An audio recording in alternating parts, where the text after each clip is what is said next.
going to learn English. आपण पाहत आहोत इंग्लिश ग्रामर मधला आज नवीन कन्सेप्ट फोनिक. मग फोनिक म्हणजे काय? तर मुलांना फर्स्ट स्टँडर्डला गेले की रीडिंग आलं पाहिजे, हे मस्ट आहे. तरच त्यांना पुढे चालून अभ्यासक्रम जो असतो तो सोपा वाटेल. त्यासाठी आपल्या मुलांना रीडिंग आलं पाहिजे. मग रीडिंग साठी मोस्ट इम्पॉर्टंट म्हणलं तर फोनिक आहे. फोनिक साऊंड जर त्यांना आले तर त्यांना इझी रीडिंग करून जातं. मग तुम्ही म्हणता त्यांना समजेल का? हळूहळू त्यांना मीनिंग समजून जातं. पण त्यासाठी फोनिक नुसार त्यांना प्रोनाउन्सिएशन आलं पाहिजे, साऊंड लर्निंग आलं पाहिजे, म्हणजेच रीडिंग आलं पाहिजे. मग त्यासाठी आपल्याला शिकायचे 1 by 1 फोनिक. मी याच्या आधी 1-2 व्हिडिओ टाकले आहेत फोनिकवर. आज आपल्याला पाहिजे थोडासा वेगळा. पण फोनिक मध्ये पण खूप असे साऊंड आहेत, ते सगळे साऊंड त्यांना शिकवावे लागतात. त्यानुसार आपल्याला त्यांना रीडिंग मध्ये परफेक्ट करता येईल. ओके, चला मग पाहूया आज थोडेसे डिफरंट साऊंड. साऊंड पाहायचं आपल्याला एबी. साऊंड कोणत्याचा पाहायचं आपल्याला? एबी. मग एबी काय? एबीसीडी असं का नाही? एबी जर एखादा लेटर आला त्याच्यामध्ये एबी ऍड केलं तर साऊंड काय होते पाहूया. आता सपोज जी ए बी केलं तर काय होते? गॅप. काय होणार आहे?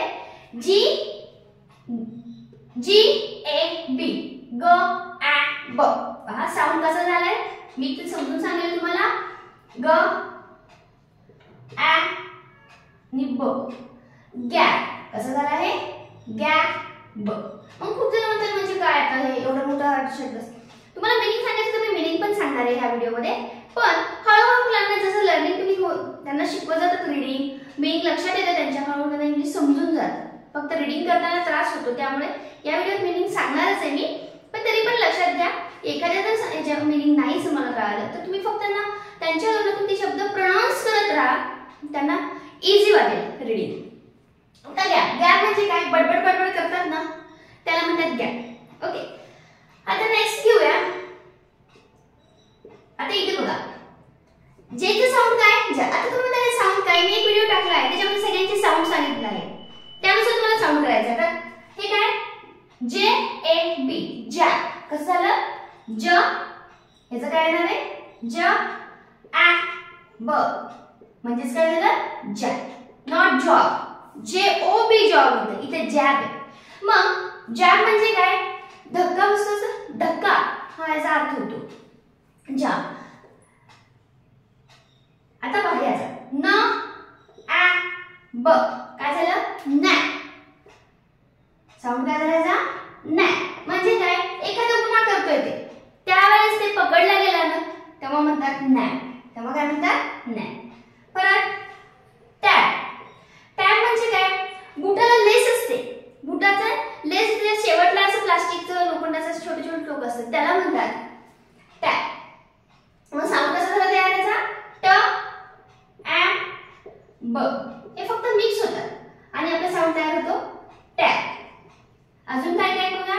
Cap, then dap, fap. पहा तुम्ही साऊंड नुसारचं प्रोनाउन्सिएशन करून बघा.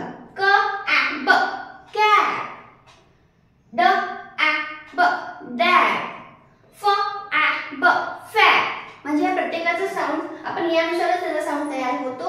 याच्यावर तुम्हाला लक्षात आलं असेल. फक्त तुम्हाला तर याचा साऊंड मुलांकडून म्हणून घ्यायचं, म्हणजे त्यांना समजून जातं. कुठं जर एबी आलं की ह्याचा साऊंड असतो ब, असं या पद्धतीनं. म्हणजे ऍड होतो, पण हे अ एका अलीकडे जे लेटर आलेलं असतं त्याच्यामध्ये मिक्स होतं, म्हणूनच हे असा शब्द तयार झालाय. मग प्रत्येकाचं कॅप म्हणजे माहिती होतं. टॅक्सी असते त्याला टॅब म्हणतात. परत फॅब आहे, डॅब आहे, म्हणजे नाजूक असं आपण हळूच चापट मारतो, त्याला काय म्हणतात? डॅब म्हणतात. आणि फॅब म्हणजे काय? खूप छान, फॅबुलस म्हणतात, त्याला फॅब शॉर्ट मध्ये. अशा पद्धतीने तुम्ही एबीचे साऊंड मुलांना शिकवू शकता. ओके, नेक्स्ट बघायचं आपल्याला साऊंड होता एडीची. आता साऊंड बघणार आहे एडी. आता मी कसं तयार झालं ऑलरेडी सांगितले, ह्यात फक्त वर्ड बघूया. पहा, बी ए डी. काय झालं? बॅट. सगळ्यालाच माहिती बॅट म्हणजे काय? ब आ ड बॅट. अशा पद्धतीने. Next D A D. Dad. हे माहिती आहे तुम्हाला, बाबाला तो वडिलांना डॅड म्हणतो आपण. नेक्स्ट एफ फ आ ड फॅट. देन ग गॅब झाला, गॅड हे झालं.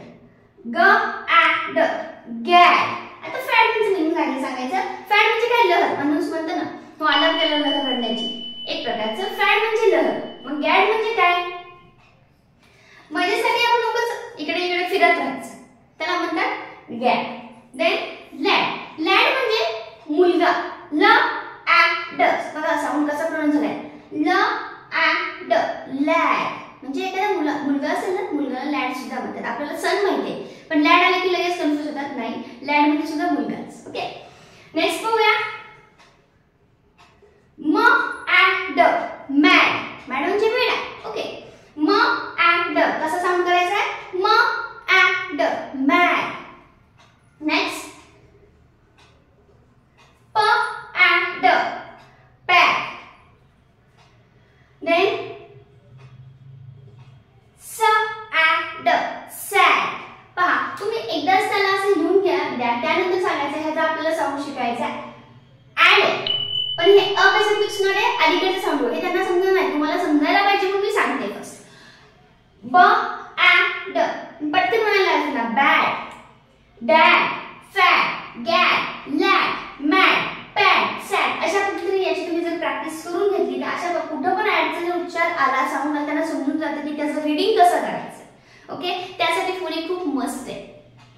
चला, तुमच्याकडे काही डाऊट असेल, तुमच्या मुलांना कुठल्या वर्डचं प्रोनाउन्सिएशन येत नसेल कमेंटमध्ये नक्की सांगा. व्हिडिओ तुम्ही पाहून झाला असेल, लाईक करायचं राहिलं लाईक करून घ्या आणि शेअर आणि सबस्क्राईब करायला मात्र विसरू नका. थँक्यू.